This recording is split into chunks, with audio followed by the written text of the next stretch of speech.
Hey guys, இன்னைக்கு நம்ம பார்க்க போற டாபிக் விவசாய குடும்பத்துல பிறந்து இன்னைக்கு 100 கோடி ரூபாய் மதிப்புள்ள ஏர்பஸ் ஹெலிகாப்டரை சொந்தமாக்கி இருக்க முதல் இந்தியன் டாப் ஸ்டாண்டர்ட செட் பண்ணிருக்க டாக்டர் ரவிபிள்ளைய பத்திதான். ஏழையா பிறக்கிறது தப்பு இல்ல, ஆனா ஏழையா சாகுறது தான் தப்பு. இந்த வரிகள்ல ஆழமான அர்த்தம் இருக்கு. இங்க நிறைய பேரு தான் சின்ன வயசுல இருந்து கண்ட கனவுகளை வேண்டாம் எதுக்குன்னு தூக்கி போட வேண்டிய சூழல் வருது. காரணம் என்னன்னா, என்கிட்ட பணம் இல்ல, எனக்கு தகுதி இல்ல, தகுதிக்கு மீறி நான் ஆசைப்படக்கூடாது அப்படிங்கிற எண்ணம் தான். டாக்டர் ரவிபிள்ளையும் எல்லார் மாதிரியுமே கனவு கண்டாரு. அந்த கனவை நினைவாக்க கடுமையா உழைச்சாரு. ஆசைப்பட்டா மட்டும் பத்தாது, அடம் பிடிக்க தெரியணும்னு அந்த ஆசையில கடைசி வர பிடியா நின்னு அச்சீவ் பண்ணி காட்டிருக்காரு. ரவிபிள்ளை மிகப்பெரிய சாதனையை பண்ணிருக்காரு. அதுக்கு என்ன காரணம், அவர்கிட்ட இருந்து நம்ம என்ன கத்துக்கலாம், இத பத்தி எல்லாம் தெரிஞ்சுக்க இந்த பதிவை முழுசா கேளுங்க.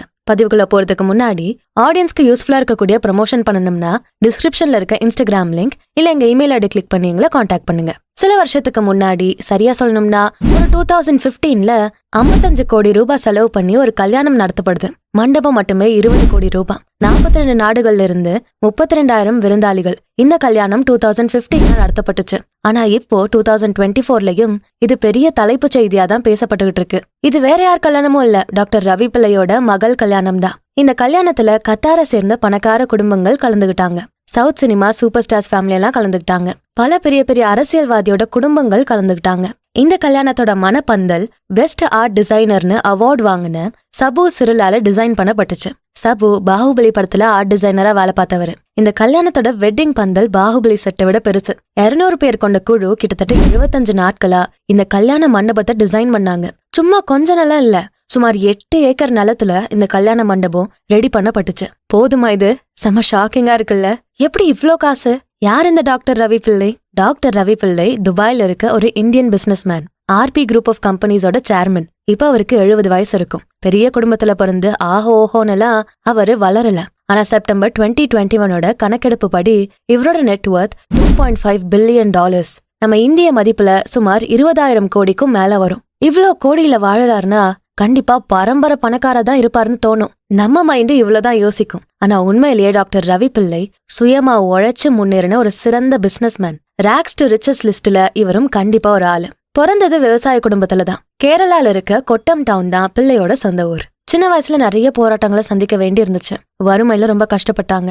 இந்த வறுமையை தோக்கடிக்க நான் தான் கடுமையா உழைக்கணும்னு முடிவு செஞ்சு உழைப்ப அங்கிருந்தே ஆரம்பிக்கிறாரு. சோ நல்லா படிச்சாரு. கொச்சி யூனிவர்சிட்டியில பிஜி டிகிரி முடிச்சாரு. நான் மிகப்பெரிய தொழிலதிபர் ஆகணும்னு முடிவு பண்ணாரு. முதல்ல சிட் ஃபண்ட் ஒன்னு ஆரம்பிச்சாரு. அப்புறம் கெமிக்கல் ஆயில் ரிஃபைனரி பிசினஸ், இதுக்குள்ளெல்லாம் அடி எடுத்து வச்சாரு. அடி எடுத்து வச்சதுமே சக்சஸ் கிடைக்கல, தோத்துதான் போனாரு. சரி, ஓகே, இப்ப நம்ம நெக்ஸ்ட் ஸ்டெப்புக்கு போகலாம்னு சேமிச்சு வச்ச கொஞ்சம் பணத்தை எடுத்து 1979ல சவுதி அரேபியாவுக்கு போனாரு. இங்கதான் கட்டுமானங்கள் அதிகமா நடத்தப்பட்டுச்சு. இதுதான் ரவிபிள்ளைக்கு கை கொடுத்தது. 150 பேரை வச்சு ஒரு கன்ஸ்ட்ரக்ஷன் கம்பெனியா ஆரம்பிச்சாரு. இன்னைக்கு அவர்கிட்ட வேலை பார்க்கக்கூடிய தொழிலாளிகள் மட்டுமே 70,000 பேரு.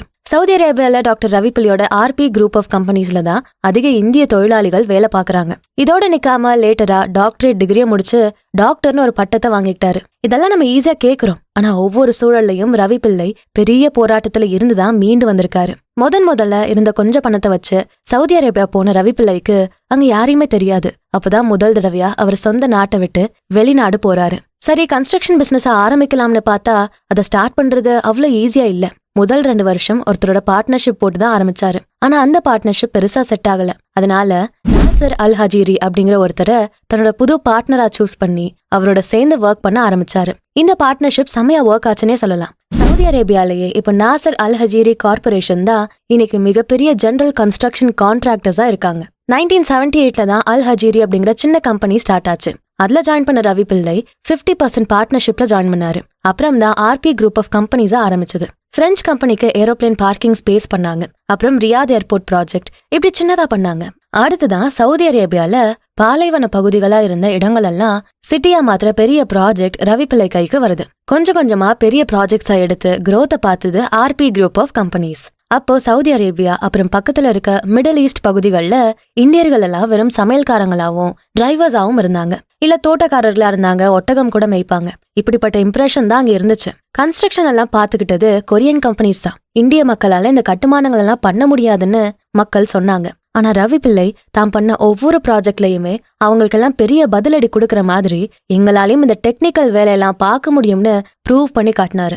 வெறும் இந்திய பணியாளர்களை மட்டுமே வச்சு பெரிய பெரிய கன்ஸ்ட்ரக்ஷன் ப்ராஜெக்ட்ஸை முடிச்சு காட்டி அசத்தினாரு. இதோட பிள்ளை நிக்கல கடந்த 35 வருடங்கள்ல வெறும் கன்ஸ்ட்ரக்ஷன் மட்டும் இல்லாம அதை தாண்டி கல்வி, ரீட்டைலிங், ஹாஸ்பிட்டல்ஸ் இதெல்லாமே அவர் இன்ட்ரெஸ்ட் காட்டினாரு. கூடவே துபாயில tours and travel business, trading business இதெல்லாம் பண்ணாரு.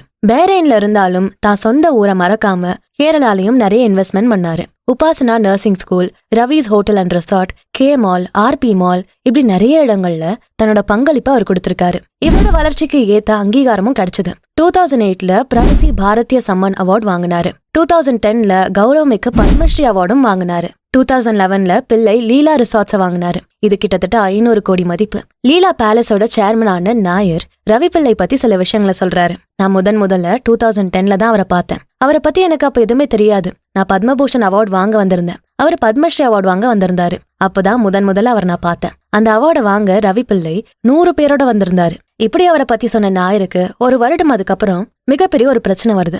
3830 கோடி ரூபாய் கடன்ல அவர் மாட்டிக்கிறாரு. இந்த கடனை அடைக்க முடியாம பல ப்ராப்பர்ட்டிஸை இழந்துகிட்டே இருந்தாரு.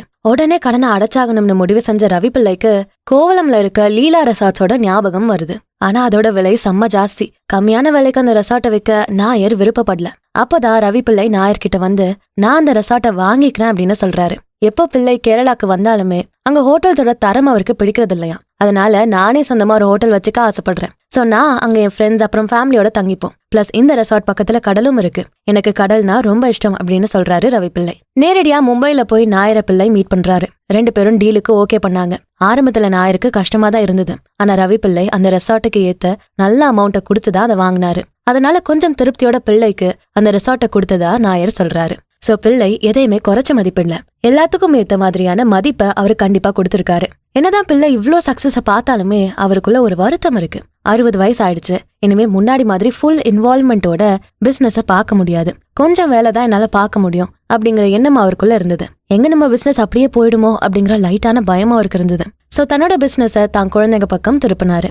அவரோட பையன் கணேஷ் ரவிப்பிள்ளை, அப்புறம் அவரோட பொண்ணு டாக்டர் ஆர்த்தி ரவிப்பிள்ளை. இவங்க 2 பேரும் என்னோட பிசினஸ் சூப்பரா கொண்டு போவாங்க. இன்னும் என் கம்பெனி growth தான் பாக்கும்னு ரவிப்பிள்ளை சொல்லியிருக்காரு.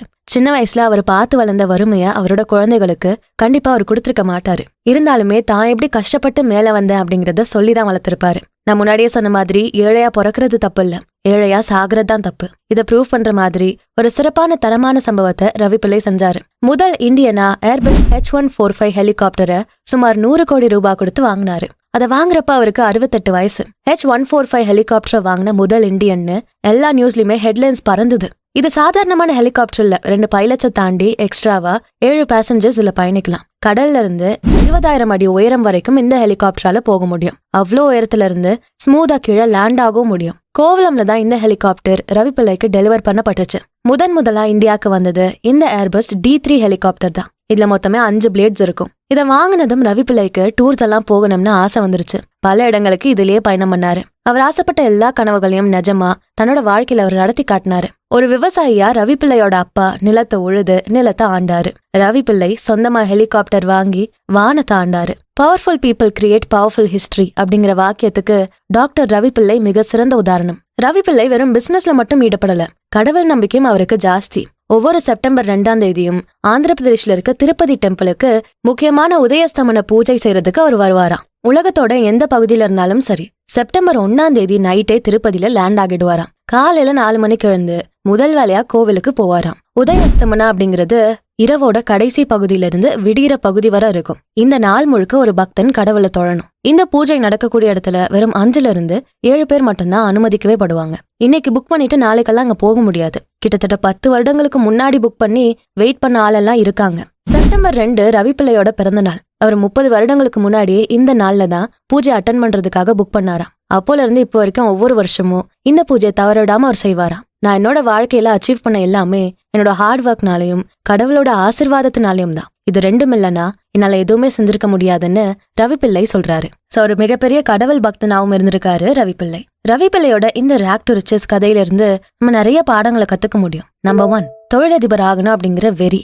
சின்ன வயசுல இருந்து நான் ஒரு தொழிலதிபர் ஆகணும் அப்படின்னு கனவு வச்சு எப்பெல்லாம் வாய்ப்பு கிடைச்சதோ அப்பெல்லாம் அதை இறுக்கி பிடிச்சுக்கிட்டாரு.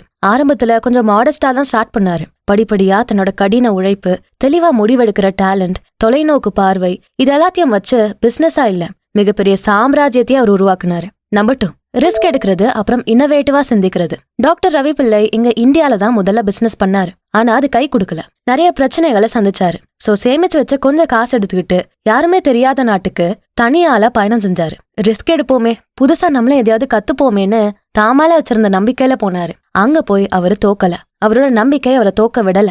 எத்தனை சவால்களை சந்திச்சாலும் கிடைக்கிற வாய்ப்புகள் எல்லாம் இறுக்கி பிடிச்சு மிகப்பெரிய சாம்ராஜ்யத்தையே கட்டமைச்சாரு. பிசினஸ்னு வரப்போ நம்ம ரொம்ப பயப்படுறோம், ரிஸ்க் எடுக்க தயங்குறோம். அடுத்து லைஃப் இருக்கு, ஃபியூச்சர் இருக்கு, ஃபேமிலி இருக்குன்னு ரிஸ்க் எடுக்க ரொம்ப தயங்குவோம். ஆனா சில நேரம் நம்ம மேல நமக்கு நம்பிக்கை இருந்தா ரிஸ்க் எடுக்கிறதெல்லாம் ரஸ்க் சாப்பிடுற மாதிரின்னு ஒரு சில ரிஸ்க் எடுக்கிறது தப்பே இல்ல. பிளஸ் ரவிபிள்ளை ரொம்பவே இன்னோவேட்டிவா யோசிச்சாரு. கிரியேட்டிவா சிந்திச்சுதான் தன்னோட கன்ஸ்ட்ரக்ஷனை பெஸ்டா அவர் நடத்தினாரு. அடுத்து நம்பர் 3, விடாமுயற்சி. எவ்வளோ தடங்களை சந்திச்சாலும் எத்தனை தோல்விகளை பார்த்தாலும் விடாமுயற்சியோட தான் கரியர்ல முன்னேறி போய்கிட்டே இருந்தாரு. கீழே விழுந்தாலும் திரும்ப விழுந்தாரு. எத்தனை பேர் அவரை மட்டம் தட்டினாலும் பெஸ்டான பேரை வாங்கி இன்னைக்கு பெரிய ஆளா அவர் நிக்கிறாரு.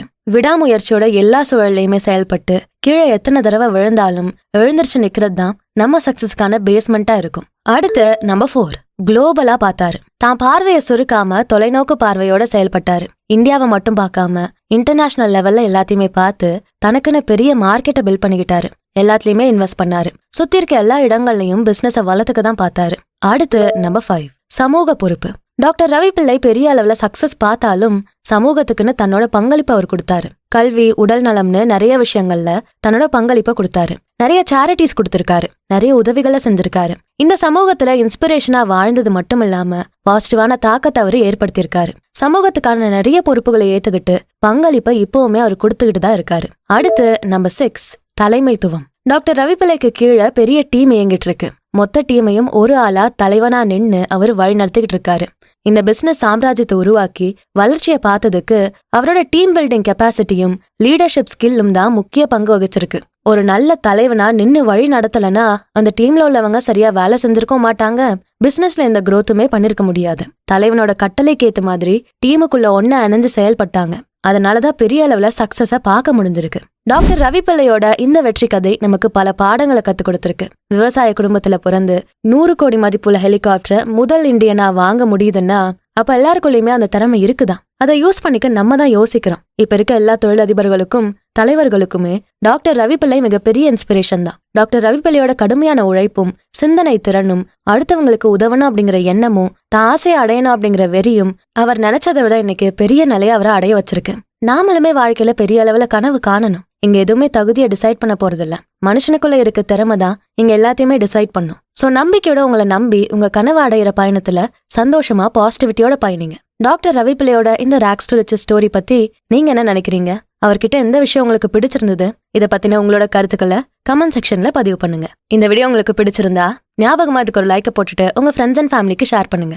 நம்ம சேனல் பியாண்ட் தி ஆர்டினரி அப்புறம் பாடி அண்ட் சோல் தமிழ் ரெண்டுத்துக்கும் சப்ஸ்கிரைப் பண்ணிட்டு பெல் ஐகானை அழுத்திருங்க. நான் உங்களை அடுத்த வீடியோல பாக்குறேன். தேங்க்யூ.